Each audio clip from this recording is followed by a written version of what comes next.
সুপ্রভাত বন্ধুগণ, আপনাদের সবাইকে জানাই প্রভু যীশু খ্রিস্টের নামে শুভেচ্ছা ও শুভকামনা। আসুন দেখি ঈশ্বর তার পবিত্র শাস্ত্র বাইবেল থেকে আজ এই প্রাতকাল আমাদের কি বলতে চান। আজ এই প্রাতকালীন অধ্যয়নের জন্য আমরা পাঠ করব নহমীয়র পুস্তক তার 8 অধ্যায় 10 পদ। এখানে লেখা আছে, আর তিনি তাহাদিকে কহিলেন, যাও, পুষ্ট দ্রব্য ভোজন করো, মিষ্ট রস পান করো, এবং যাহার জন্য কিছু প্রস্তুত নাই তাহাকে অংশ পাঠাইয়া দাও, কারণ অত্যকার দিন আমাদের প্রভুর উদ্দেশ্যে পবিত্র। তোমরা বিষণ্ণ হইও না, কেননা সদাপ্রভুতে যে আনন্দ তাহাই তোমাদের শক্তি।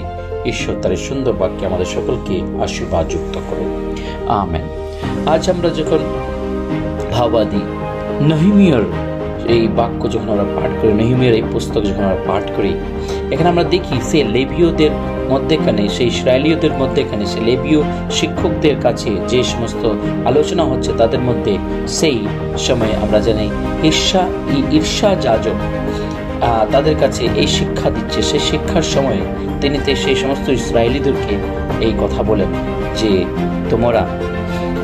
তোমরা পুষ্ট দ্রব্য ভোজন করো, পুষ্ট দ্রব্য ভোজন করো এবং মিষ্ট রস পান করো, এবং যাহার জন্য কিছু প্রস্তুত নাই তাহাকে অংশ পাঠাইয়া দাও। হালেলুয়া।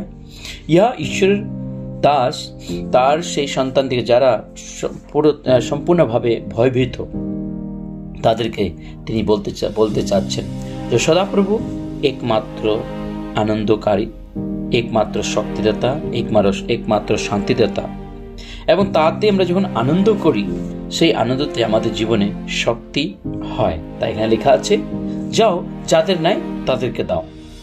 এবং তিনি এখানে বলছে অধ্যকার দিন আমাদের প্রভুর উদ্দেশ্যে পবিত্র। বন্ধুগণ, অধ্যকার দিন আমাদের প্রভুর উদ্দেশ্যে পবিত্র।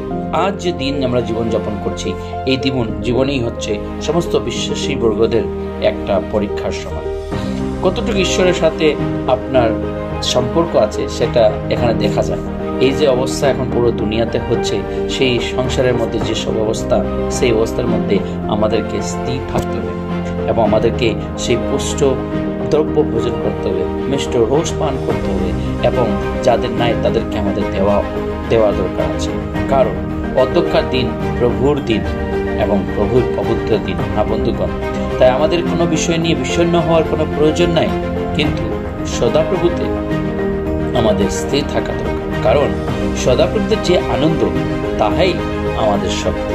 বন্ধুগণ, ঈশ্বরের বাক্য যদি আপনার জীবনে আছে, প্রভু যীশু যদি আপনার জীবনে বাস করছে, পবিত্র আত্মা যদি আপনার জীবনে বাস করছে, পবিত্র আত্মাকে নিয়ে যদি আপনি জীবনযাপন করছেন, তাহলে চিন্তা করবেন না, আপনার জীবনে তার প্রভুর সেই শক্তি আপনার সাথে আছে।